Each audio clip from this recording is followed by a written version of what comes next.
Hello mga kababayan! Sa video na to, i-share ko sa inyo lahat ng mga questions na tinanong sa amin ng New Zealand Immigration nung phone interview namin para sa visa application namin noon.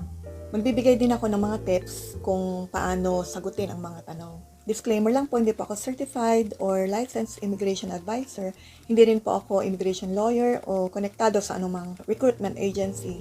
Lahat ng i-share ko sa video na to ay base lamang po sa mga experiences namin sa pag-migrate dito sa New Zealand.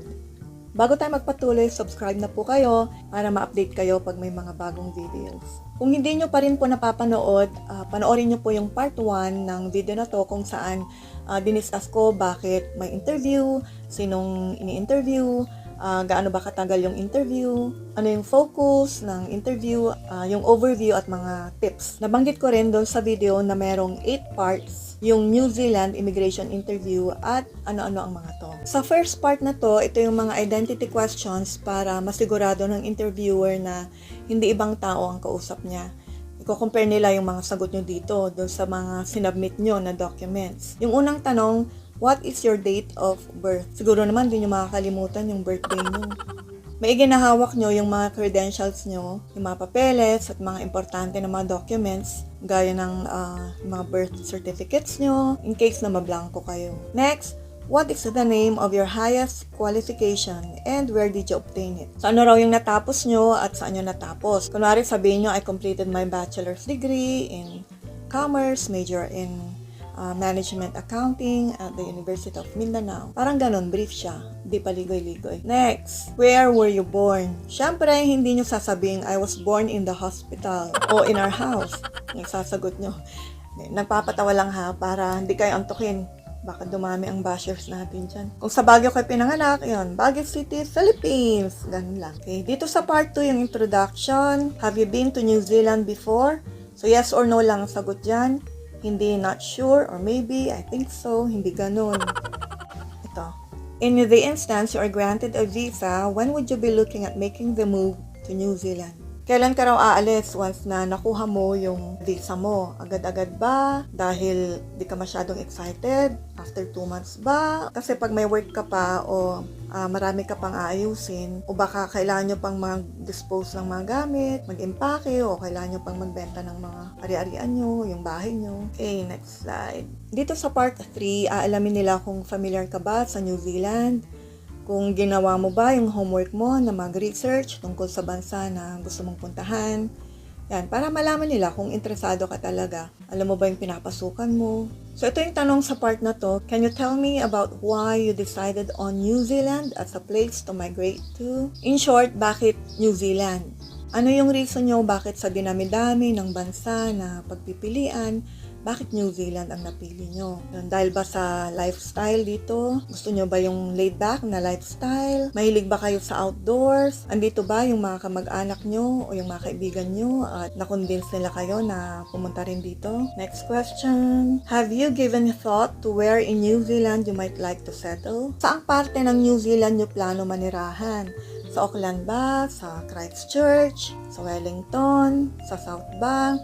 Kung gusto nyo makita yung itsura ng Wellington, may mga pinost akong videos dito sa channel dito to, check nyo na lang po. Next, why this area in particular? So bakit, kunwari, Wellington, bakit Wellington? Dahil ba nandito yung mga relatives nyo o yung mga kaibigan nyo? Yan, gusto nyo ba yung, yung weather dito? Kasi medyo malamig ng konti dito. So research pa more.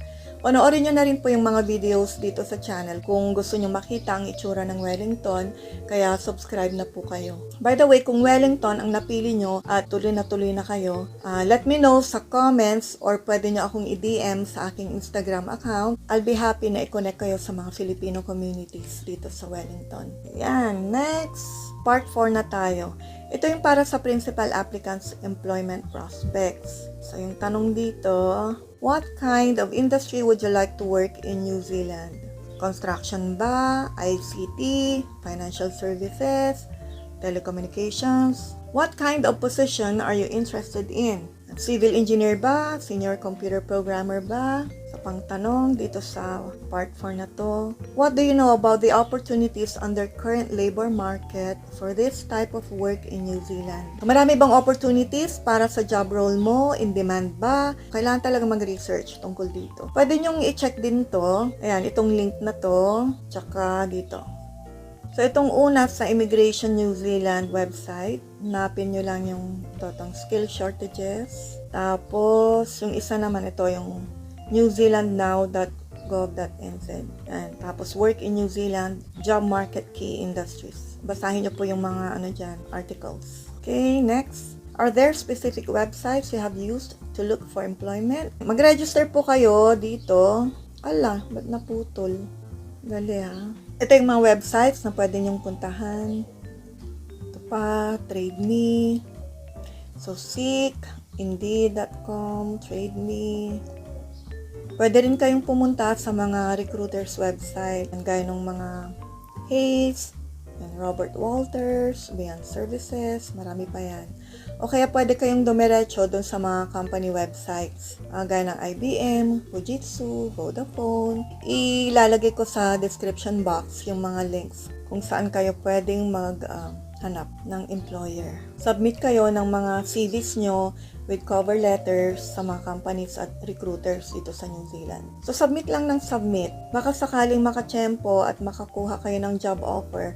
At para na rin masagot nyo tong tanong na to ng yes. Have you contacted any recruitment agencies? Yan. Tapos, i-elaborate nyo ano-ano yung mga pinaggagawa nyo para malaman nila na nag-e-effort talaga kayo. How long have you been investigating employment in New Zealand? Yan. Kailan kayo nag-start mag-apply at mag-research tungkol sa magiging trabaho nyo dito sa New Zealand? Tapos may follow-up question pa. Are there any employers in New Zealand that particularly interest you? So, meron bang nag-reply? Anong sabi? Have you got any good response from them? So, okay ba? Positive ba? May interesado ba sa application mo? Pagka wala, banggitin nyo lang ano yung nireply nila. So, usually na-reply nila, ganito. Let us know as soon as you arrive in New Zealand since at the moment we're only processing visa holders. Mga ganyan. Or, yun, maging truthful lang kung yung iba wala talagang feedback. Ganun. Kaya maigi na apply lang apply para madami. Next. Is it your intention to find full-time or part-time employment? Siyempre, full-time ang goal natin. Are you familiar with salary range for your occupation in New Zealand? Ito, maraming interesado dito. So, puntahan nyo itong mga websites na to. Punta kayo sa careers.gov.nz at hanapin yung salary guide. O kaya sa trademe.co.nz, meron ding salary guide doon. Next. And do you think you will encounter any difficulties or barriers in finding skilled employment in New Zealand? Usually naman, meron talagang mga challenges. Kung sa tingin nyo hindi ganun kadali para sa inyo na may mahanap agad kayong trabaho, yun, maging honest lang sa sagot, pero dugtungan nyo din, maiging sabihin nyo yung steps na gagawin nyo sakaling mahirapan ngang maghanap ng trabaho. Gaya ng pag-upskill para yun, lumawak pa yung mga kaalaman. O kung may tutulong sa inyo para i-refer kayo sa mga employers, banggitin nyo rin yun. Kung sa tingin nyo naman, confident talaga kayo na may mahanap agad kayong trabaho dito sa New Zealand, pagdating nyo dahil sa malawak at mahaba talaga yung work experience nyo at nasa shortage list yung trabaho nyo o kaya marami kayong kakilala na pwede talagang mag-refer o sure na mag-refer sa inyo sa employer nila kasi dito pag wala pang New Zealand experience, ayun, mapapabilis yung paghahanap ng work pag may magre-refer sa inyo. Next, from when you enter New Zealand, how long do you expect it will take you to obtain skilled employment? So, estimate lang yan, usually 2 to 3 months meron na, pero may mga iba kasi na umabot ng almost 9 months. Preparedness of family, part 5. Socially speaking, have you given any thought to how you might integrate and settle? Alam din ng Immigration New Zealand na syempre importante na maki-engage sa community at magkaroon ng support group. Kung may mga friends or relatives kayo dito, mas madali kasing mag-settle.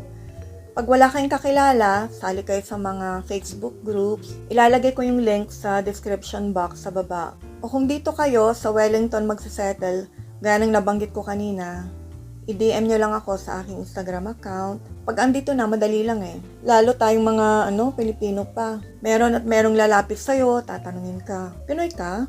O kabayan, musta? Bago ka lang dito? Yan, mga ganyan. O kaya punta lang kayo sa simbahan, magkakaroon agad kayo ng grupo. Pero syempre, piliin nyo rin kung anong grupo yung sasalihan nyo. Kung di nyo nagustuhan yung una nyong grupo, lipat lang kayo sa iba. Kasi syempre, hanapin nyo rin yung grupo kung saan kayo mag-fit in at kung saan kayo mag-grow, di ba? Apart from Philippines, have you ever lived in any other country? How about traveling? Yan, sabihin nyo lang kung saan-saan kayo gumala. Tumira ba kayo sa ibang bansa o nagbakasyon ba kayo or tour lang?